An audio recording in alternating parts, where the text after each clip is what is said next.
আমি এখন আছি মোটেল উপলে। তো আপনারা যারা অ্যাকোহলিক টুরিস্ট ক্যারাভ্যান দিয়ে যাত্রা করবেন, এটা হচ্ছে এই কক্সবাজার থেকে টেকনাফ পর্যন্ত, টেকনাফ 0 পয়েন্ট পর্যন্ত যায়। আপনারা যখন যাত্রা শুরু করবেন তখন এই মোটেল উপল থেকে আপনাদের পিক করা হবে। পিকআপ টাইম হচ্ছে 8টা। এরপর আমাদের যাত্রা শেষ হবে 4টা 30-এ, অর্থাৎ 4টা 30-এ আবার আমাদেরকে এখানে নামিয়ে দেওয়া হবে। তো আমার পিছনে যে গাড়িগুলা দেখতে পাচ্ছেন এগুলাকে বলা হয় ক্যারাভ্যান।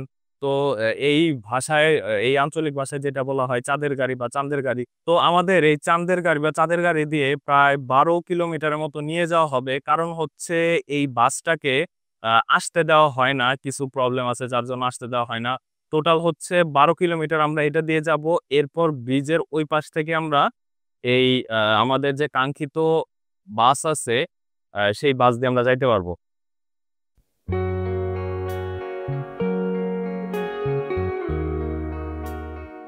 আজকের এই ভিডিওতে আমি আপনাদের সাথে এমন কিছু তথ্য শেয়ার করব যেগুলো জানলে আপনাদের ভ্রমণ হবে আরো সুন্দর এবং আরো আনন্দময়। অ্যাকোহলিক ট্যুরিস্ট ক্যারাভ্যান এই বাস দিয়ে যখন আপনারা কক্সবাজার থেকে মেরিন রোড হয়ে টেকনাফ যাবেন, তখন বাসের সিটগুলো যদি আপনার সুন্দর হয় তাহলে আপনি খুব সুন্দর একটা জার্নি উপভোগ করতে পারবেন। তো এই বাসের কোন সাইডে সিট কাটলে আপনার জন্য ভালো হবে, উপরে কাটবেন না নিচে কাটবেন, সমস্ত থাকবে আজকের এই ভিডিওতে। তো ভিডিওটি স্কিপ না করে সম্পূর্ণ ভিডিওটি দেখুন। আশা করি আপনার ভ্রমণটি হবে আরো সুন্দর।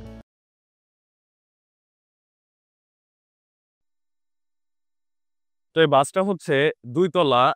নিচতলায় আপনারা বাথরুম, কিচেন এগুলা পেয়ে যাবেন এবং উপরতলায় ফুললি সিট থাকবে।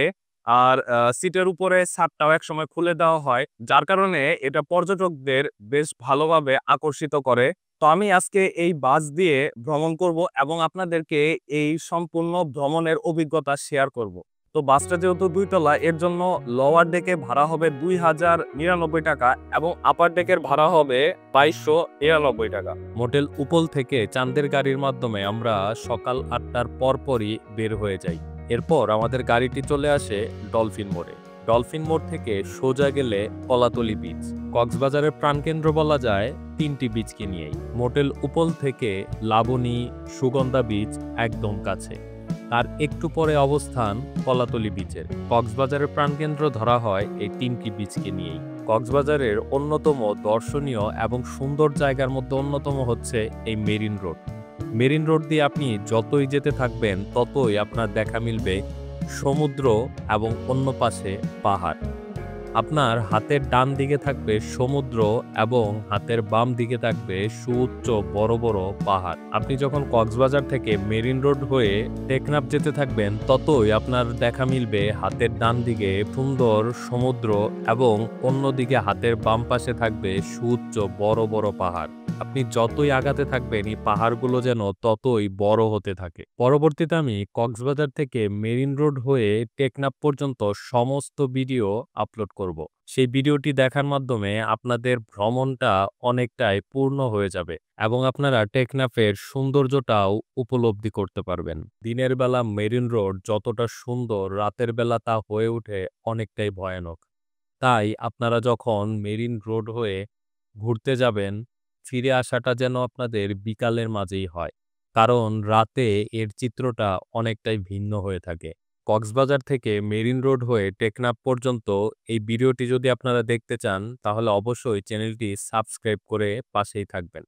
এই ভিডিওটি দেখার মাধ্যমে আপনারা মেরিন রোডের যে সৌন্দর্য, এক পাশে পাহাড় এবং অন্য পাশে বিশাল এক সমুদ্র, এই সমস্ত কিছু আপনারা একসাথে উপভোগ করতে পারবেন কক্সবাজারে না যেয়েই।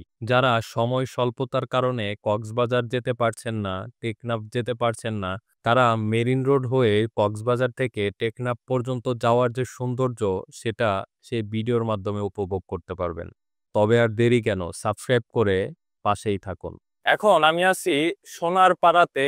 তো এই বীজটার নাম হচ্ছে দোলনা বীজ নামেও চিনে, আবার আমার আশেপাশে দেখতে পাচ্ছেন ঝাউ গাছ। তো এটাকে আবার ঝাউবন নামেও চিনে বা ঝাউ বীজ নামেও এই জায়গাটাকে চিনে। তো এখানে আশেপাশে অনেক দোলনা আছে এবং পিছনে বেশ বড় একটা সি ভিউ এখানে দেখা যাচ্ছে। তো এখানে মানুষজনের সংখ্যা তুলনামূলক অনেকটাই কম থাকে। তো ওইদিকে খেয়াল করলে দেখা যায় বেশ কিছু শ্যাম্পান বা সাম্পান নৌকা রয়েছে, যেগুলা দিয়ে মাছ ধরা হয় এবং সেই সাথে অনেকে তাদের স্মৃতিচারণ বা তাদের স্মৃতি ধরে রাখার জন্য সেখানে ছবি তুলে রাখে। অ্যাকোয়াহলিক টুরিস্ট ক্যারাভ্যান এটার প্রথম স্টপেজ হচ্ছে এইটাই। আমরা চান্দের গাড়ি থেকে নামার পর আমরা আমাদের কাঙ্ক্ষিত বাসটি সেখানে দেখতে পাই। চান্দের গাড়ি আমাদের নামিয়ে দেয় দোলনা বিচে। দোলনা বিচে আমাদের ২৫ মিনিটের একটা বিরতি দেওয়া হয়। এই বিরতিতেই আমরা দোলনা বিচটা যতটুক সম্ভব দেখে নেওয়ার চেষ্টা করেছি এবং আপনাদের সাথেও তা দেখানোর চেষ্টা করেছি। দোলনা বিচ বা ঝাউবন বিচে আমরা ২৫ মিনিট ঘোরাঘুরি করার পর আমরা উঠে যাই আমাদের প্রথম কাঙ্ক্ষিত বাসটিতে। বাসটিতে উঠে আমরা আমাদের টেবিলে সকালের ব্রেকফাস্টটি পেয়ে যাই। ব্রেকফাস্ট হিসেবে ছিল খিচুড়ি, সাথে ঝোড়া মাংস এবং একটা ডিম স্লাইস করে দেওয়া, সেই সাথে স্লাইস করা ১ পিস গাজর এবং ১ পিস শসা। ঝুরা মাংস এবং খিচুড়ি এই ২ টার স্বাদ আমার কাছে বেশ ভালোই লেগেছিল। বলতে হবে তাদের খাবারগুলো, তাদের ফুডগুলো আসলেই টেস্টফুল। যেটা এই বাসের ১ম জার্নিটাকেই অনেকটা সুন্দর এবং আনন্দময় করে তুলেছিল। এবং সেই সাথে দেওয়া হয়েছিল ১/২ লিটারের পানি এবং খাওয়ার জন্য ২ টা স্পুন একটা টিস্যুতে পেঁচিয়ে দেওয়া হয়েছিল। যেটা দেখে মনে হচ্ছিল তারা যথেষ্ট পরিমাণ হাইজিন মেইনটেইন করার চেষ্টা করছে। নিয়ম মানবো। প্রথমত হচ্ছে গাড়ি থেকে কোনো ধরনের ময়লা বাহিরে ফেলবো না। দ্বিতীয়ত হচ্ছে আমরা যাওয়ার পথে ৩ থেকে ৪টা বিজিবি চেকপোস্ট পাবো, এখানে আমরা কোনো ধরনের ভিডিও অথবা ছবি তুলবো না। এরপর আমরা যে যার মতো করে এনজয় করবো। তৃতীয় হচ্ছে নিচে আমাদের ওয়াশরুম আছে, আমরা ওয়াশরুমে পা ওয়াশ করবো না। চতুর্থ হচ্ছে আমরা যাওয়ার পথে ৩ থেকে ৪ কিলোমিটার পর্যন্ত রাস্তার দুই পাশে গাছ আছে এবং গাছের ডাল আছে, আমরা সবাই দেখে শুনে বলবো। পঞ্চম হচ্ছে আমরা যদি আমাদের ফুডগুলো শেষ না করি আমরা নিজেদের সেভে রাখবো। আলহামদুলিল্লাহ আমাদের অনেক সুন্দর আছে, ভালো কি জব এবং আপনাদের কারো যদি কোনো কিছু প্রয়োজন আমাকে জানাবেন, আমি আমাদের। এখন আমি আছি পাটোয়া টেক সি বিচে। আমার পিছনে দেখতে পাচ্ছেন অ্যাকোয়াহলিক টুরিস্ট ক্যারাভ্যান। তো এই পিছনে যে সুন্দর বাসটা আছে সেই বাস দিয়েই আমরা তার যে সেকেন্ড ডেস্টিনেশন সেখানে চলে আসলাম। তো আমরা বাসে ওঠার সাথে সাথেই আমাদের জন্য ব্রেকফাস্টটা রেডি ছিল। তো ব্রেকফাস্টে কি কি ছিল এটা আমি দেখিয়েছি। তো ব্রেকফাস্টের যে টেস্ট ছিল, অর্থাৎ এখানে যে খিচুড়ি ছিল, এরপরে ঝুরা মাংস ছিল, এইগুলার টেস্ট আমার কাছে বেশ ভালোই মনে হয়েছে। আর এখানে যে কোয়ান্টিটি ছিল একজন মানুষের জন্য, এটা মোর দেন এনাফ। যে কোয়ান্টিটি ছিল এটা আমার কাছে ঠিকঠাকই মনে হয়েছে ব্রেকফাস্টের জন্য। তো এখন আমি আপনাদেরকে এই সি বিচটা, পাটোয়া টেক সি বিচটা দেখাবো। তো এই হচ্ছে পাটোয়া টেক সি বিচ। আপনারা আশা করি এই সমুদ্রের যে গর্জন সেটাও শুনতে পাচ্ছেন।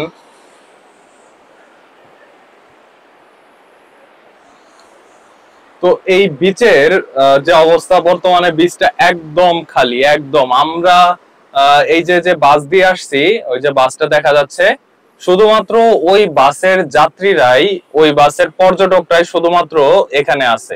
এছাড়া এখানে আর বাহিরের কাউকে দেখা যাচ্ছে না।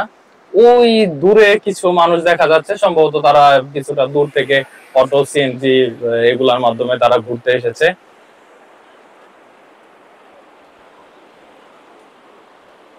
তো এই হচ্ছে পাটোয়া টেক সি বিচ।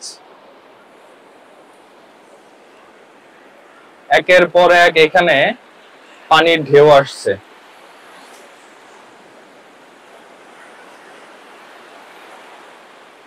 আর এর মাঝে মাঝে প্রবাল দেখা যাচ্ছে।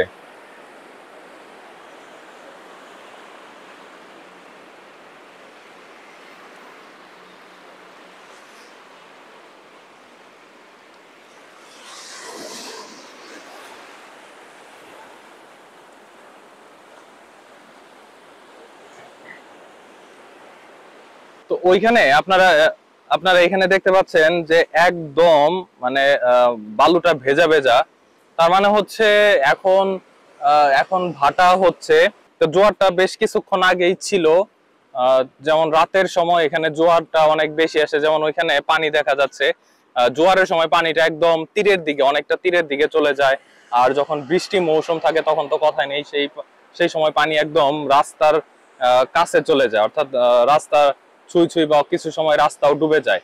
আর এমনি নর্মাল সময়ে রাতের বেলা জোয়ার থাকে, দিনের বেলা ভাটা থাকে, দিনের বেলা পানিটা কমে যায়। এখানে দেখলে বোঝা যায় যে এখানে আসলে মানুষের পায়ের ছাপ পড়েনি। এখানে যে পানির ছাপগুলো, ঢেউয়ের ছাপগুলো, এই ঢেউয়ের ছাপগুলো কিন্তু এখানে দেখা যাচ্ছে।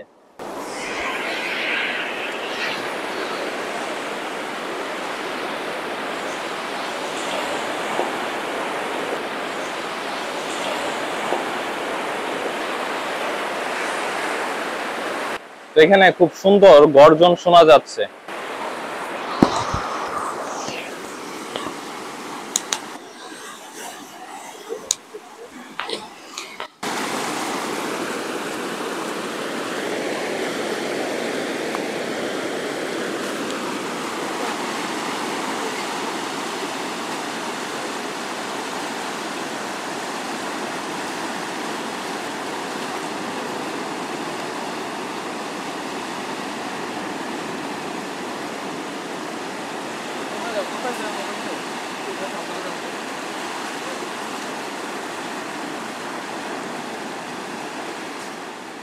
পাটুয়া টেক সমুদ্র সৈকত, যা রয়েছে কক্সবাজার জেলার উখিয়া উপজেলা এলাকায় মেরিন ড্রাইভ সড়কের পাশেই।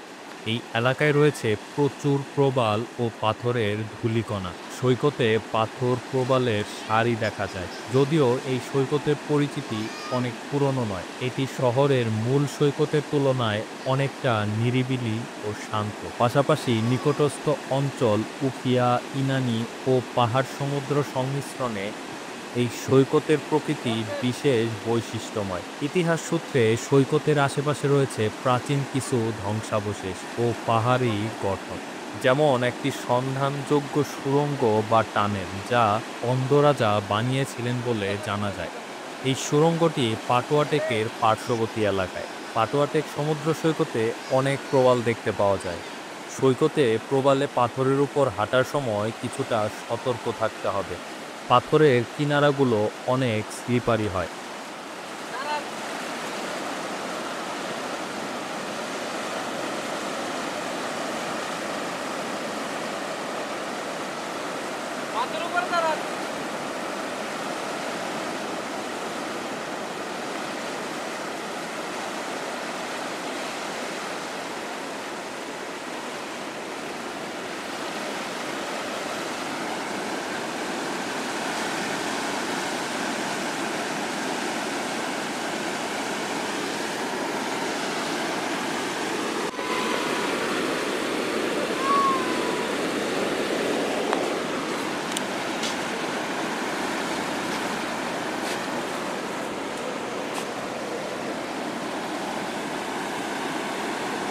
সামনে দিয়ে করে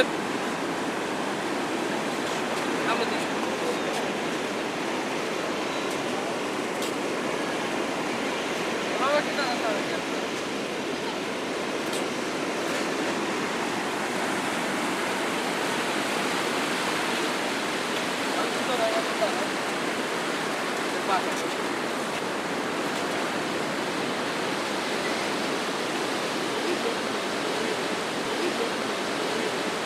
তো আপনারা এক পাশে পাবেন সমুদ্র এবং আরেক পাশে পাবেন বিশাল এক পাহাড়।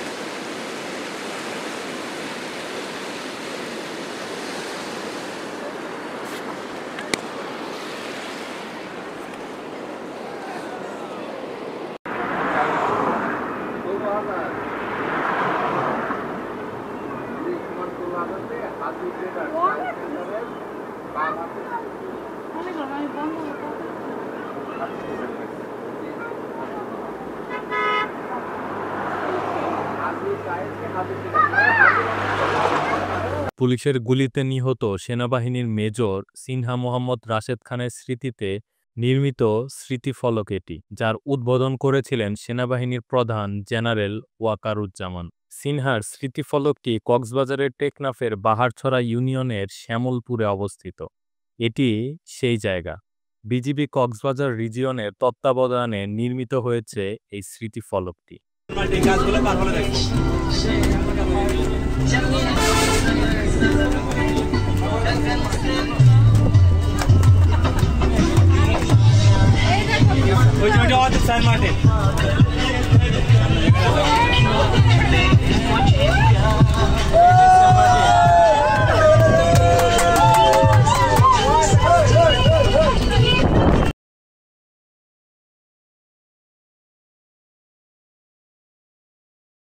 যেহেতু রাস্তায় কাজ চলছিল যার জন্য আমাদের বাসটি আর সামনে যেতে পারেনি। টেকনাফের 0 পয়েন্টে যাওয়ার কথা থাকলেও আমরা আসলে দুর্ভাগ্যবশত সেই জায়গাতে পৌঁছাতে পারিনি। তো পরবর্তীতে আমাদের বাসটি ঘুরিয়ে আমরা চলে যাই টেকনাফ বিচে।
তো টেকনাফ বিচে নামার সাথে আমাদের একটা লেবুর জুস দেওয়া হয়। তো লেবুর জুসটা আমার কাছে খুবই ভালো লাগছে। আ লেবুর জুস হলেও সেটার টেস্টটা আসলে একটু অন্যরকমই ছিল। এরপর আমাদের সেই সাথে একটা ফ্রুট সালাদ দেওয়া হয়, মিক্স ফ্রুট সালাদ। যেটার টেস্টও বেশ ভালোই ছিল। তো মিক্স ফ্রুট সালাতে আইসক্রিমের একটা মিক্সিং ছিল। তো সব মিলে আমার কাছে খুবই ভালো লেগেছে।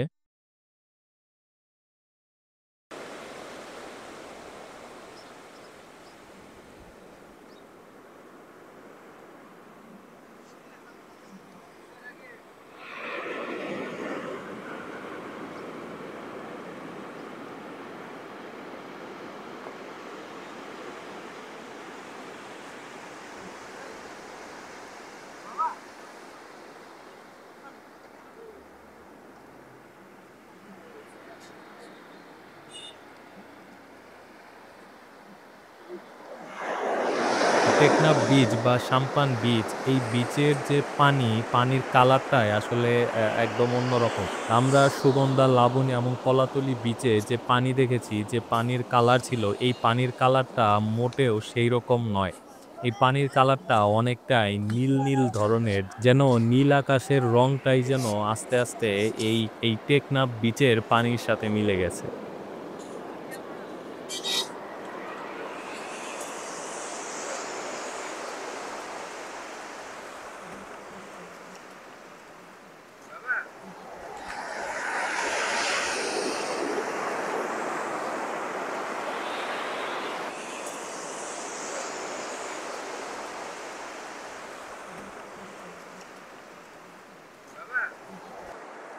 আমি এখন আছি টেকনাফের সাম্পান বিচে। তো আপনারা আমার পেছনে দেখতে পাচ্ছেন অ্যাকোহলিক টুরিস্ট ক্যারাভ্যান এবং সেই সাথে অনেক অনেক সাম্পান নৌকা, আর সেই সাথে এইখানে বিশাল বড় এক সি বিচ। তো এটা কিন্তু এই সি বিচটা হচ্ছে মূলত বাংলাদেশে যে সি বিচটা অবস্থিত সেটা হচ্ছে 120 কিলোমিটার লম্বা। অর্থাৎ বাংলাদেশ না শুধুমাত্র, এটা সমস্ত পৃথিবীর মধ্যে সবথেকে বড় সি বিচ। বলা হয় world most longest sea beach in the world in Bangladesh. তো এই হচ্ছে বিচ, আর এই হচ্ছে সমুদ্রের পানি, উত্তাল সমুদ্র।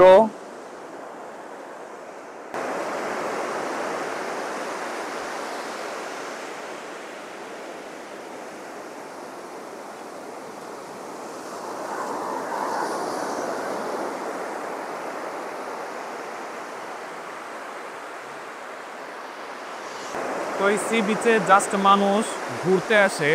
লাবণী, সুগন্ধা, কলাতলি সি বিচে যেমন মানুষ থাকে, যেমন মানুষের সমাগম থাকে, এইখানে আপনি আসলে ওই রকম মানুষ পাবেন না, কারণ এইটা কক্সবাজার থেকে বেশ অনেক দূরে, কারণ এটা হচ্ছে টেকনাফ। আমি বর্তমানে এই টেকনাফে আছি।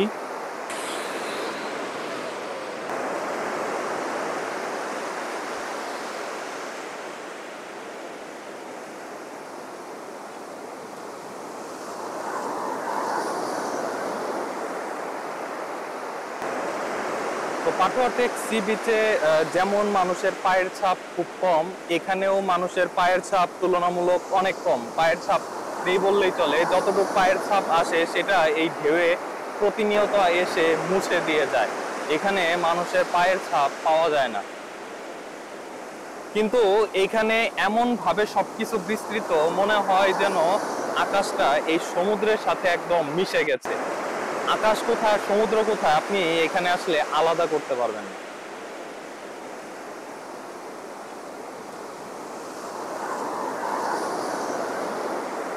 ওইখানে ঢেউ ঢেউ আসছে, আর ঢেউয়ের যে শব্দ, পানির সাথে পানি বাড়ি খাচ্ছে, প্রতিনিয়ত বাড়ি খাওয়ার ফলে অল্প অল্প পানি, বিন্দু বিন্দু পানি বাড়ি খাওয়ার ফলে সৃষ্টি হয় অনেক বড় এক শব্দ।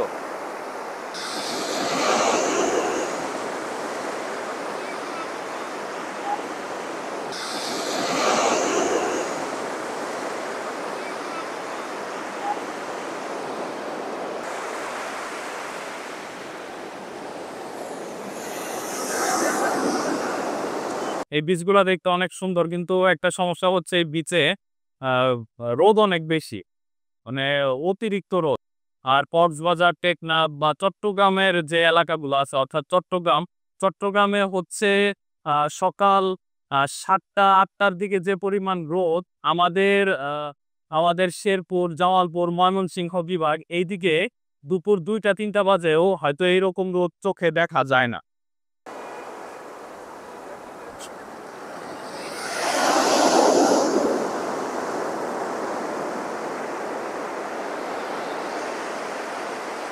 আমাদের এই বাসটি পুনরায় যাত্রা শুরু করলো টেকনাফ থেকে কক্সবাজারের উদ্দেশ্যে মেরিন রোড ধরে।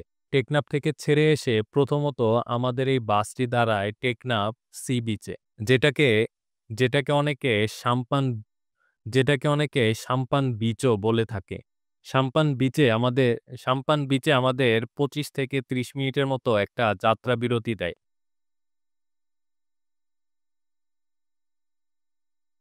এই সময়ের মাঝে যতটুকু সম্ভব আমরা আশেপাশের সৌন্দর্য উপভোগ করার চেষ্টা করি। সৌন্দর্য উপভোগ শেষে পরবর্তীতে আমরা চলে যাই দ্বিতীয় গন্তব্য বড়ডেল, বাহারছড়া, টেকনাফ, শামুক বিচে, যেখানে দেখা মিলে অনেক অনেক শামুক।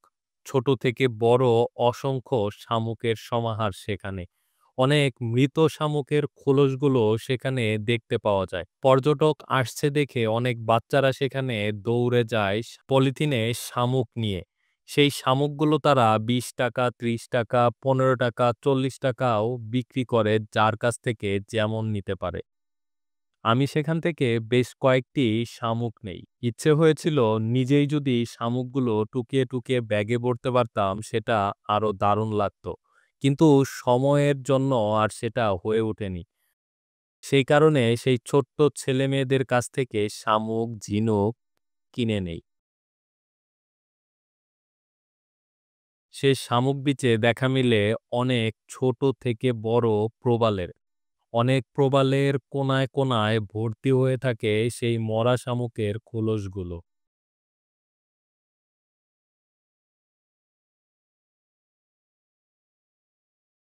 প্রবাল আসলে কি, সেটা কিভাবেই বা তৈরি হয়?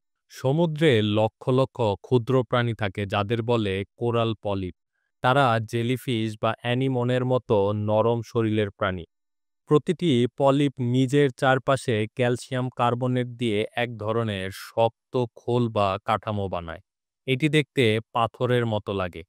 পুরনো পলিপ মারা গেলে তার খোলটা থেকে যায়, আর নতুন পলিপ সে খোলের উপর বসে নতুন স্তর তৈরি করে।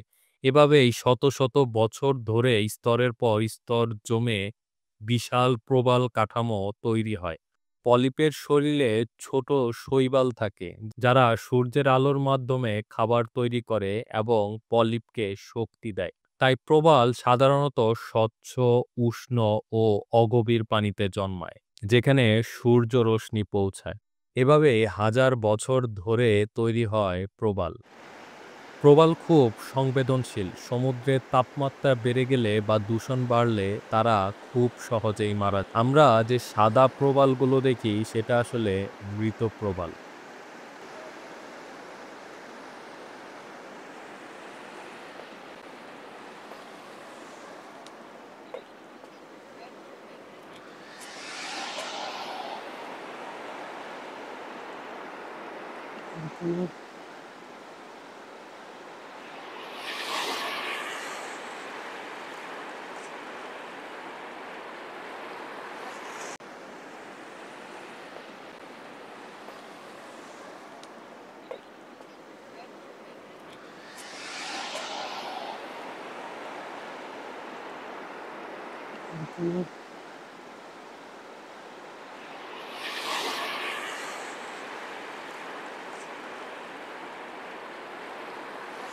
তো আমরা এখন আছি টেকনাফে। এটা হচ্ছে বড়ডেইল পাহাড়ছড়া, এটা শামুক বিচ। তো এখানে আমাদের 25 মিনিটের একটা যাত্রা বিরতি ছিল।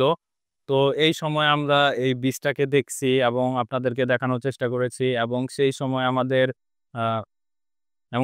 আমাদের যে লাঞ্চ সেটা দেওয়া হয়েছে। তো লাঞ্চে কি কি আছে সেটা আমি আপনাদের সাথে শেয়ার করি।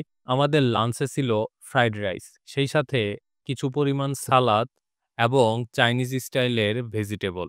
সেই সাথে এখানে চিকেন ফ্রাইটা মিসিং ছিল, সেটা থাকলে আরো সুন্দর হতো।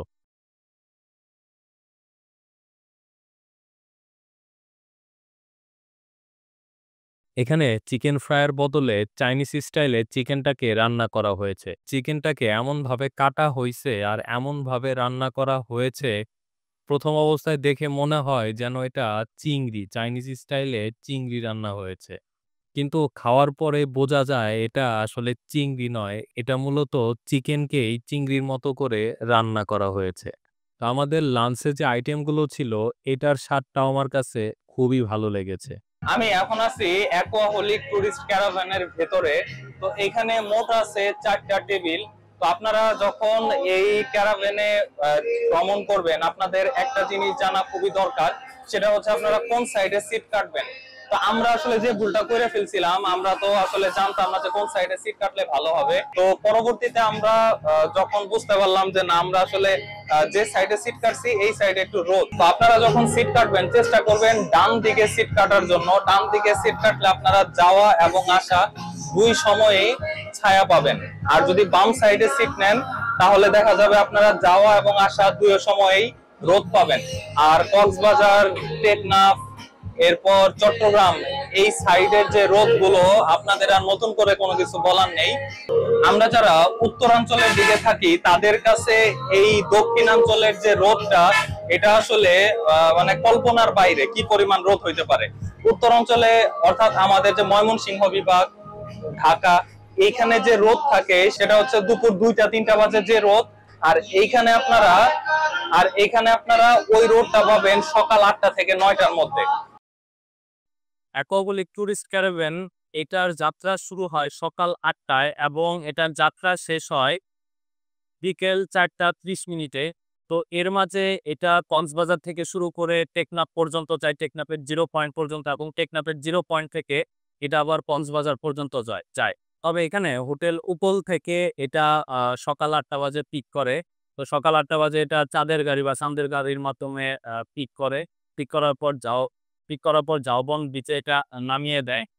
তো এখন ঘড়িতে হচ্ছে সময় 2টা 4, আর আমি আছি অ্যাকোয়াহলিক টুরিস্ট ক্যারাভ্যানের ভিতরে। একটু আগে আমাদের লাঞ্চ দেওয়া হয়েছে। লাঞ্চ কমপ্লিট করার পর এখন আমরা চলে এসেছি কাঁকড়া বিচে। তো কাঁকড়া বিচে নামার সাথে সাথে আমাদেরকে এইরকম একটা চা দেওয়া হয়েছে। তো আমি চাটা একটু টেস্ট করি।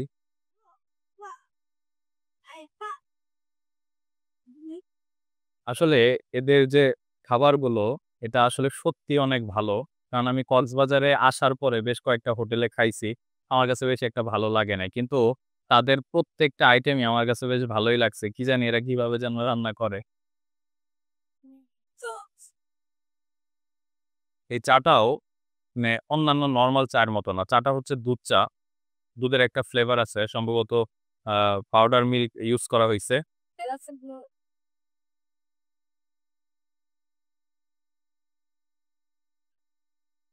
তবে সব মিলে এটা সত্যি অনেক ভালো একটা চা। আমি এখন আছি লাল কাঁকড়া বিচে। তো এখানে অনেক কাঁকড়ার ঘর বা অনেক কাঁকড়া মাটি তুলে ফুটা ফুটা করে রাখছে। তো লাল কাঁকড়া আসলে দেখতে পাওয়া বা ধরতে পাওয়া এটা আসলে একটা ভাগ্যের বিষয়। কারণ এটা আপনি চাইলেও ধরতে পারবেন না। তার কাছে যাওয়ার আগেই সে লুকায় যাবে গর্তে। সে এত গর্ত করে রাখে, তো আসলে এদেরকে পাওয়া খুবই টাফ। তো মানুষের পায়ের মানে একটা পা যখন নিচে পড়ে, মানে পা নিচে পড়ার সাথে সাথে তারা বুঝে যায়। আপনি মানে কতক্ষণে দৌড়াইতে পারবেন? আপনি দৌড় দেওয়ার আগেই সে ঘরের মধ্যে ঢুইকা যাবে এইরকম। তো এখানে অনেক কাঁকড়া মাটি তুলে রাখছে। তো এটা হচ্ছে মূলত কাঁকড়া বিচ। আমি আপনাদেরকে দেখাচ্ছি কাঁকড়া বিচটা কেমন। তো এটা কাঁকড়া বিচ আর দেখতে আসলে এটা খুবই সুন্দর। এটা দেখতে খুবই সুন্দর। তো একদিকে ঝাউবন, ঝাউগাছ, এরপরে হচ্ছে মাটি একদম মাটির একদম লেভেল করা, একদম স্তর করা। এরপর হচ্ছে সমুদ্র। অর্থাৎ ঝাউবন, এর মাঝের স্তরে হচ্ছে এই বালু, আর এরপরে হচ্ছে সমুদ্র। খুব সুন্দর, খুব। আমি আপনাদেরকে দেখাচ্ছি। তো এই হচ্ছে ঝাউবন বা ঝাউগাছ।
টুরিস্ট যে বাস এটা 25 মিনিটের মতো সময় দিবে। এই যে একটা কাঁকড়া দেখা যাচ্ছে, কাঁকড়াটা আসলে মারা গেছে।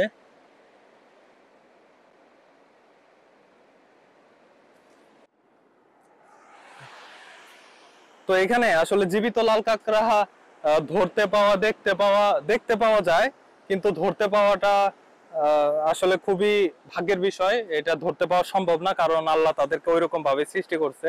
তো এখানে একটা কাঁকড়া মরে পড়ে আছে। এই হচ্ছে কাঁকড়া।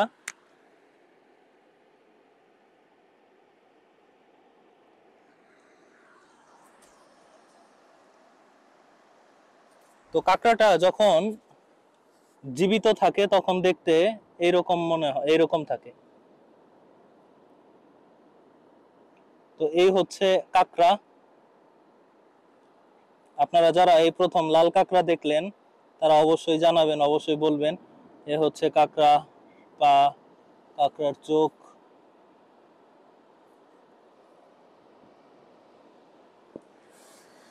আর অন্যদিকে উত্তাল সমুদ্র,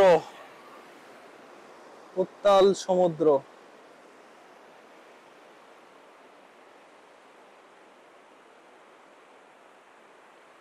সমুদ্রের পানি চলে আসছে, এই যে কাঁকড়া, কাঁকড়াটাকে আবার অনেকটা তীরের দিকে দিতে আসছে, অনেক দূর পর্যন্ত চলে আসছে।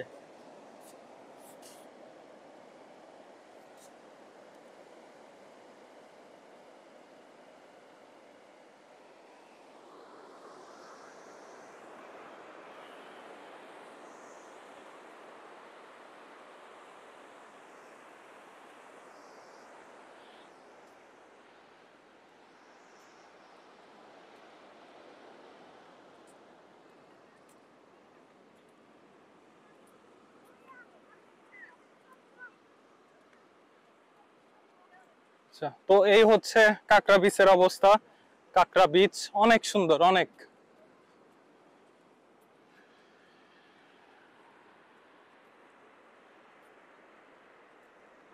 আপনি যদি প্রকৃতিকে উপভোগ করতে চান, আপনার অবশ্যই চলে আসতে হবে।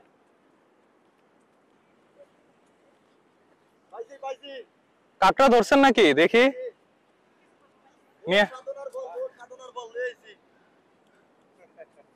দেখি নিয়ে আসেন তো। তো এই হচ্ছে লাল কাঁকড়া। কেমনে ধরলেন এটারে? কাদা কই দে গর্তের মধ্যে ছিল। ও, বিশাল কষ্ট করছেন, এছাড়া এগুলোরে পাওয়া সম্ভব না। কত গর্ত করছিলেন? 6 ইঞ্চি। 6 ইঞ্চি।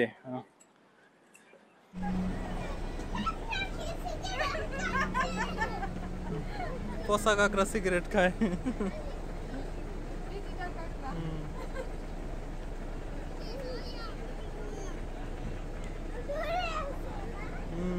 তাও আবার বেনজন সিগারেট, কম দামি কই মুখে তো দেয় না,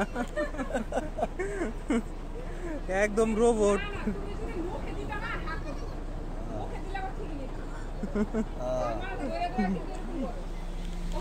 হ্যাঁ। মুখে সামনে